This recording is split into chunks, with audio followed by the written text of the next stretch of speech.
Le 4 avril prochain, France Télévisions organise un débat avec les têtes de liste aux européennes. Un premier scandale avait éclaté avec la première annonce de France Télévisions qui avait oublié l'UPR, l'UDI et le PCF.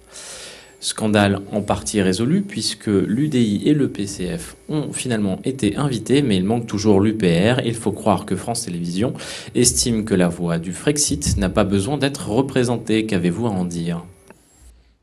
Pas beaucoup de plus que ce que vous venez de dire. Nous avons reçu un courrier de France Télévisions suite à la saisine que j'avais faite le 21 février. Ce courrier que j'avais adressé à Madame Ernotte, que j'avais adressé en copie aux 5 membres séparément du comité d'éthique, et que j'avais adressé également en copie au président du Conseil supérieur de l'audiovisuel, n'avait obtenu aucune réponse. Nous avons enfin obtenu une réponse venant de France Télévisions, une réponse qui est datée du 21 février, mais l'enveloppe porte le cachet du 13 mars. Ça veut donc dire qu'il y a eu à peu près 22 jours d'attente entre la signature ou l'envoi, ou alors qu'il s'agit d'une lettre antidatée. Madame Ernotte n'a pas eu la courtoisie minimale de me répondre, alors que je suis quand même ancien candidat à l'élection présidentielle et que je suis à la tête d'un parti que j'ai créé et qui vient de dépasser aujourd'hui même, 18 mars 2019, les 35 000 adhérents. Ce courrier que nous avons diffusé sur notre site est un scandale, puisque c'est un courrier d'une seule page recto qui ne répond en rien au courrier très circonstancié et aux questions que nous avions demandées à Madame Ernotte. Donc maintenant, j'ai essayé de saisir, je vais essayer de nouveau de saisir le président du CSA, qui lui n'a toujours pas répondu. En fait, ce qui éclate maintenant aux yeux de la population française, en tout cas de ceux qui se renseignent et qui nous connaissent, c'est que nous sommes désormais officiellement dans une dictature. Il est tout à fait invraisemblable que France 2 considère qu'il soit normal que depuis 23 mois, bientôt 2 ans, depuis le 21 avril 2017, France Télévisions considère qu'il est tout à fait normal que France 2 nous ait accordé 0 heure, 0 minute et 0 seconde et que nous soyons écartés de ce débat avec les têtes de liste de France 2. Alors, nous allons demander fermement au CSA et à France 2 de nous inviter à ce débat. Parce que si nous ne sommes pas au débat, en réalité, cela signifie que France 2 a décidé que les partisans de la sortie de l'Union européenne ne peuvent pas s'exprimer, n'ont pas le droit à la parole, ce qui est évidemment c'est à la marque de la censure et de la dictature. France 2 veut un débat sur l'Union européenne où ne participent que des partisans du maintien dans l'Union européenne. C'est-à-dire que les têtes de liste qui sont M. Bardella, qui est le faux-né de Mme Le Pen, M. Bellamy, qui est le faux-né de M. Wauquiez, M. Dupont-Aignan, Mme Manon Aubry pour la France insoumise, qui est le faux-né de M. Mélenchon, que les têtes de liste du Parti socialiste, de En Marche, on ne sait d'ailleurs toujours pas qui va être tête de liste de En Marche, eh bien, ils ont décidé que eux seuls pourront parler. Ils vont tous proposer d'ailleurs une autre Europe. Ça sera à qui proposera l'autre Europe, changer d'Europe, une Europe autrement, etc. Et nous sommes interdits d'antenne. Mais où sommes-nous?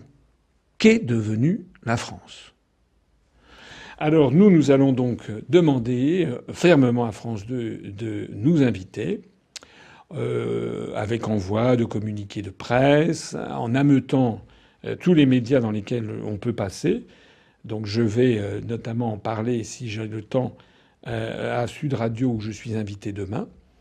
Et puis, si les choses n'évoluent pas, eh bien je l'ai déjà dit, nous allons organiser. D'abord, je pense qu'il faut que le maximum d'adhérents, de sympathisants ou tout simplement de démocrates écrivent à France 2, écrivent au CSA, écrivent à Matignon, écrivent à l'Élysée pour se plaindre de ça, puisque nous sommes les membres de l'UPR et les électeurs de l'UPR payent France 2, ils acquittent leur redevance de télévision, ils ont le droit d'entendre de temps en temps Or, pour l'instant, 0 seconde en 2 ans, c'est quand même pas trop. Ils ont le droit d'entendre quand même que leurs idées puissent être représentées.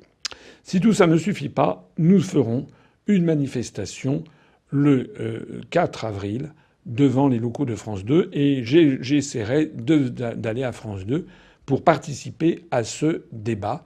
Nous aurons l'occasion d'en parler d'ici là. Je crois qu'il est temps maintenant de terminer cet entretien d'actualité. Il y avait beaucoup de choses à dire.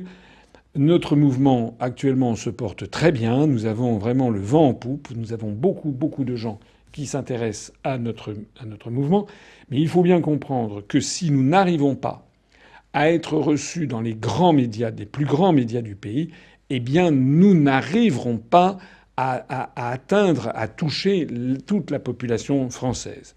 Au moment de l'élection présidentielle, je pense qu'il devait y avoir à peu près 90% des Français qui n'ont pas fait attention à ma candidature puisqu'elle avait été mise de côté. Et je pense que depuis lors, le nombre de Français qui s'intéressent à l'UPR a grimpé. On n'en est plus à 5 ou 10% comme c'était le cas en 2017. Je pense qu'on doit en être à peut-être 15, 20, 25%, 30%.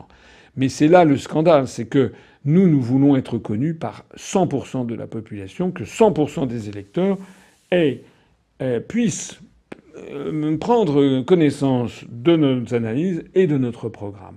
Parce que si nous ne jouons que sur un tiers des électeurs, évidemment, le score électoral sera décevant. C'est pour ça que c'est extrêmement important. Il n'y a pas de chose plus importante que d'avoir accès aux grands médias. Je le dis parce que parfois j'ai vu certains courriels ou certains sur certains fils de discussion de Facebook, tel ou tel de nos sympathisants qui dit oui, il faudrait arrêter de jouer les caliméros, il faudrait arrêter de se plaindre. Non, nous n'allons pas arrêter de nous plaindre parce que si les autres partis politiques étaient traités comme nous le sommes, ils seraient les premiers à faire un scandale. Et c'est d'ailleurs ce qui s'est passé avec le Parti communiste, avec l'UDI. Ils ont fait un scandale parce qu'ils ont été écartés de ce grand débat. Eh bien nous, le scandale est permanent. Donc nous n'allons certainement pas arrêter de dire bon ben voilà, faisons contre mauvaise fortune bon cœur.